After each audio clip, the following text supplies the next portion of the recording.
Okay, welcome back to episode 38 of Something Newsy.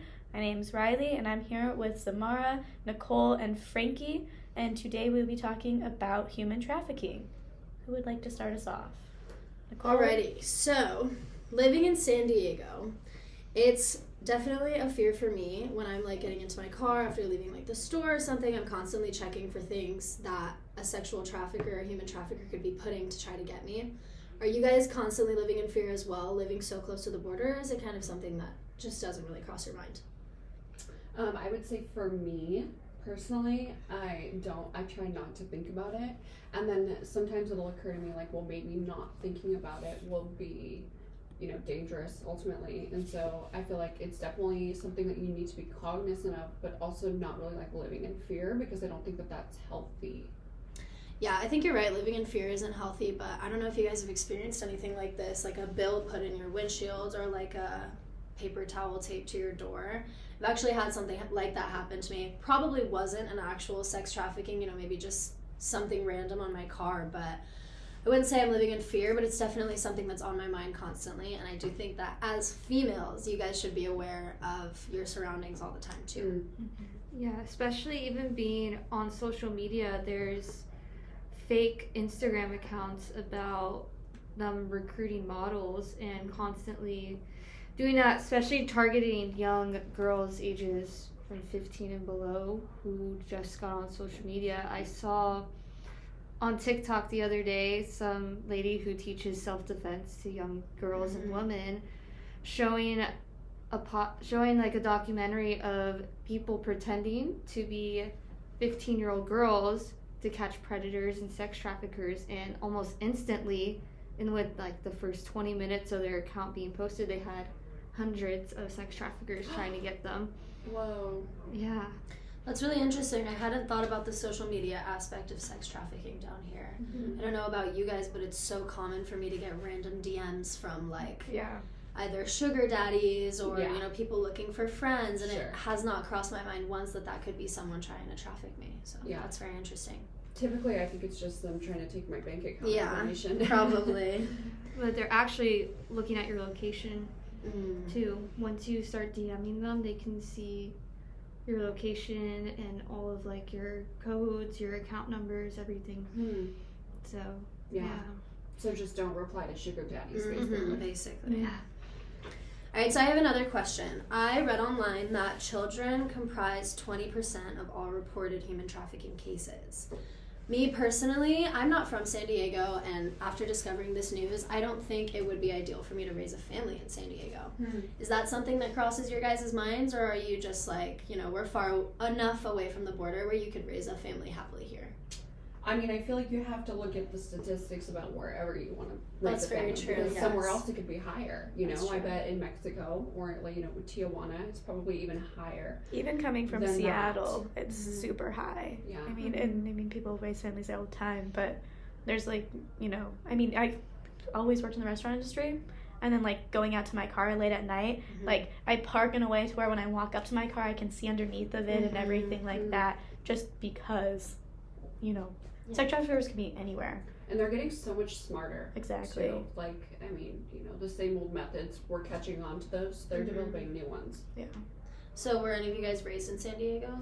Yes. Yeah. And it wasn't growing up a fear from your parents or anything, as a kid you could get trafficked by the border in San Diego? So I lived in East County for some time, and in East County in El Cajon, there's the Parkway Plaza Mall, which is notoriously, I don't know the exact statistic or if it's still even current, but the Parkway Plaza Mall is one of the human trafficking capitals of San Diego County. People are just getting taken, their children are getting taken from there all the time. And there's a playground where, parents will leave their kids alone, and I guess they just don't know. So growing up, that was definitely something that we were taught, you can't go to Parkway Plaza by yourself. So that, basically that. But never did I grow up thinking, I'm gonna get human trafficked. It probably is something that should have been ingrained into me a little bit better. Okay. What about you?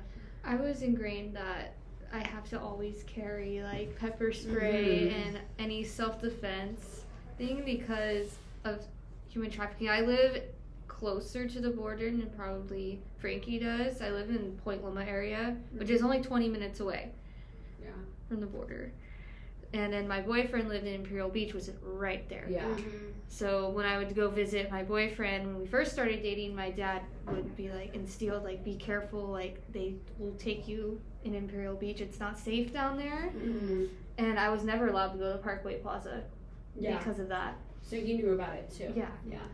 I was never allowed to go anywhere alone. So my last question, do you guys think that open borders would make a difference? Like, do you think it's either the U.S. or Mexico that's the problem? Do you think that it's the border that's the issue because people are, stopping and there's, I don't know, I guess an opening for people to kind of get kidnapped? Do you think open borders would make a difference, or do you think it would kind of be the same situation? I think it would be the same. Just looking at, like, from somewhere, it's like, I come from, obviously, 1,000+ miles away from San Diego, and human trafficking is an issue there, too. And just, like, everywhere. It's, like, wherever there's, like, a potential of, like, going in and out of the country, you're going to have some sort of human trafficking issue. And, like, we have, for the most part, open ports, and I mean, it's not like if we closed the ports, it would get better. We still check the containers and everything like that, but people are still coming in from, other countries, and we're still coming out to those other countries then. Like, it's a consistent trade. I don't think anything would change. I personally disagree. I think that, like, the problem with, coming into the country illegally is that someone who would do that, someone who would come into the country illegally, and I'm all for immigration, but it shows that you're the type of person who is, because that is inherently illegal. Like, coming to the country without documentation inherently is a crime. Whether you feel like you should be here or not, it's a crime.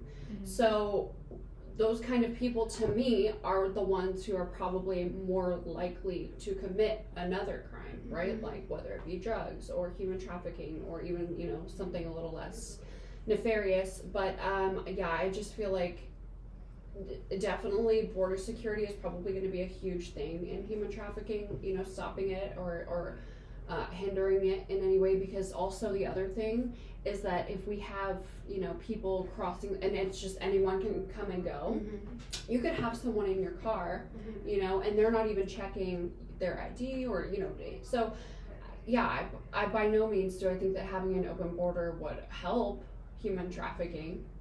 I would think it would make it more easy for people to be taken out of the country without any record of that. And so that's, they get lost and they never get to come back. Yeah, I fully agree with that. Do you guys have anything you want to say? So on the note of illegal immigration, I know, Frankie, you were saying you think that people who are committing the crime to come across the border illegally are most likely to commit other crimes. Did you know that 72% of immigrants are actually being, 72% of people being trafficked at the border are immigrants? That is crazy to me, but I guess that makes sense, right? Like, they're vulnerable, they're displaced, they don't have anywhere to stay, they don't really know what's going to happen to them. So I feel like they're, in a human trafficker's mind, they're the perfect victim. Like, they are just completely vulnerable to whatever happens to them. And also the fact that they're illegal, like illegally immigrating, would make them less likely to notify authorities in fear of getting in trouble for what they're doing. So that makes sense to me. But yeah, hadn't occurred to me yet. I mean, and you mainly see that coming into the States for illegal immigrants because they're the ones being put into the big cargos, hiding into trunks of cars, and they're like the perfect victim, like Frankie said. Well, that's even what I meant by, like, we have girls coming in from other countries. It's not like illegal immigrants. Yeah, some of them want to eventually become citizens, but it's like we're trading our people for anybody else and anywhere around the world. What do you mean by that? Like, like, we'll have girls come in from China or from South America, like, on shipping containers or whatever, but then we'll also then ship out, like, girls that we, like, get kidnapped. By we, do you mean human traffickers? Yeah, I mean, like, we as in, like, States. Americans or, like people in the United States. And so it's, like, a constant trade, which is why I feel like opening a border wouldn't really, like, affect it, because I feel like it would just make it easier. Because then it's like more people come to like visit, and so then it's like I feel like it would be like a whole new Taken movie almost. By saying that it would make human trafficking easier, opening the border would make human trafficking easier, aren't you then saying that it's going to happen more? Yeah. Yeah. So it does affect it. Yeah, but like I just mean that it's like you know, I feel like from the way Nicole phrased her question, it was, do you think that would stop or like lower the amount of human trafficking? Yeah. It would make it easier I definitely think it would for make it human easier. traffickers to then get people, and I feel like you wouldn't even think about it because it's like, oh, I'm traveling, you know, like I'm not like going into this country illegally, like I'm going there, like, you know, and so it's like, and also be easier for the cartel to bring drugs into the States, even though we're trying to stop that right now. So I think closing the borders would be better, a better outcome. I agree. So there was a story lately from NBC7 that 48 arrests were made in National City in an anti-human trafficking sting. And National City is fairly close to the border too. So you can only infer, right, that these people are going back and forth from the border. Obviously, I don't know. But yeah, so they basically busted a bunch of commercial sex customers. And so to me, that's like scary, right? Because National City's like down the street. So I feel like something needs to happen. Yeah, that's crazy because in high school, I was very hesitant to play water polo because I was located in National City, which is known for all of the gang violence, sex trafficking, drug deals. It's crazy to me how that now is getting busted rather than like 2 years ago. Totally. Yeah, I think we need to come to consensus about what might help this and what we can do and start trying things because this is not working. Yeah. I was also like looking at like California laws, not necessarily regarding like human trafficking, but like every state has like their own separate like knife laws and everything like that. And California has very strict knife laws, which I know a lot of women use for like some sort of self-defense. And like I even have, I'm exposing myself here a little bit, but I have like this thing that my mom's boyfriend bought me, a tactical spork, and it has like a knife inside that you can pull out, but I found out that that's illegal here. So like you can't have like hidden knives. So then if you were to use that in an instance of self-defense, you could get charged too. Yeah, exactly. Yeah. And so then it's like, so it's also like you have to be careful, like, because you're always there trying to defend yourself or keep this stuff from happening to you.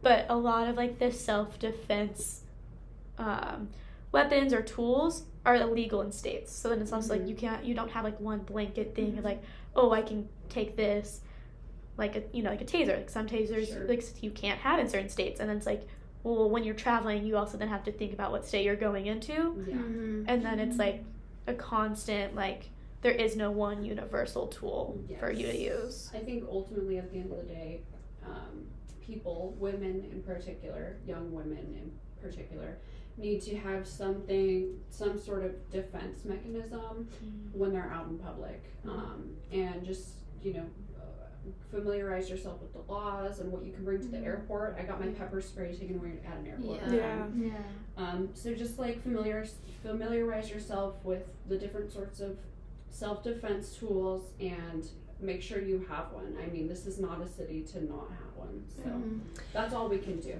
And warning signs, it's very important that especially women and children are aware not to, like I said earlier, grab money off your windshield or move a paper towel from your door handle. Just being aware of the signs is really important too. You hear a crying child in the middle of the night outside your home, don't go check it out. Right. So another thing too is I think it's important for individuals to know what it looks like when someone else is being trafficked. So if you see someone with burns, bruises, cuts, if they're missing class consistently, if they're over-sexualizing their behavior, exhausted, withdrawn, depressed, all of that could be a sign of someone, going through a human trafficking or sex trafficking experience. Or even domestic violence. I'm seeing some places, some bars around town, they have signs on the bathroom stalls in the women's bathroom that say, you know, if you're in a dangerous situation, go up to the bar and ask if Angela's working. And so that's a new thing, right? Where Or like, angel shots. Or angel shots. Yeah, yes. ask for angel shots. And I love seeing that there's more awareness around that right now. But that's a really good one about the warning signs. And I've heard that a lot of human trafficking victims are branded. Yeah. So like you said, like the marks and the burns. Yeah. I think the only way we're going to be able to slow down human trafficking and sex trafficking is working from the inside out, just knowing the signs, knowing to be cautious, what to look for, because it's impossible to, you know, catch every criminal that's sex trafficking and human trafficking. Yes. But if we stop giving them ways to get to us, then it's gonna fizzle out as much as possible. Yes. Yeah. Alrighty. I think that concludes our episode. Thank you guys for listening. Once again, I'm Nicole. I'm Frankie. I'm Xamara. And I'm Riley. Thank you for And we'll see you listening. next time. Yeah.